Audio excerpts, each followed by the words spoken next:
Bharatiya Janata party की नीतियों के खिलाफ मुख्यमंत्री ममता बनर्जी सड़कों पर उतर चुकी हैं।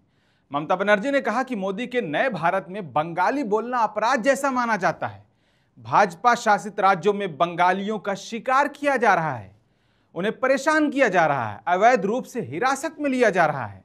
ममता बनर्जी ने कहा कि दिल्ली में बंगाली परिवारों के पानी और बिजली के कनेक्शन काट दिए गए हैं। आपको बताते चलें कि देश में कई ऐसी घटनाएं हुई जहां बंगाली बोलने की वजह से उन्हें बांग्लादेशी कह दिया जाता है।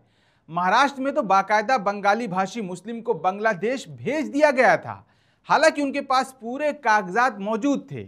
इसी को लेकर ममता बनर्जी काफी नाराज नजर आ रही हैं। ममता बनर्जी ने कहा कि क्या भारत देश में बंगाली बोलना अपराध है? क्या बंगाली बोलने वाले किसी भी व्यक्ति को रोहिंग्याई या बांग्लादेशी कह दिया जाएगा? एक तो इलेक्शन कमीशन बैठे हैं, मैं उसको डिसरेस्पेक्ट नहीं करते हैं, लेकिन अगर कोई बीजेपी दलाली करे तो हम उसको इंसान के लिए हम कहेंगे दलाली मत करना, हम नहीं छोड़ेंगे। मैं बिहार में सुना 30.5 लाख वोट निकाल दिया, ऐसा करके महाराष्ट्र में बीजेपी जीता, नहीं तो नहीं जीतता।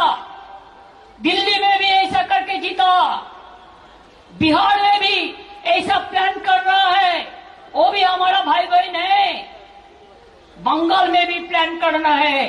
हम तो इंच में लड़ाई करेंगे और दिखा देंगे बिना युद्धे 1 इंची जमियो আমরা ছাড়বো না।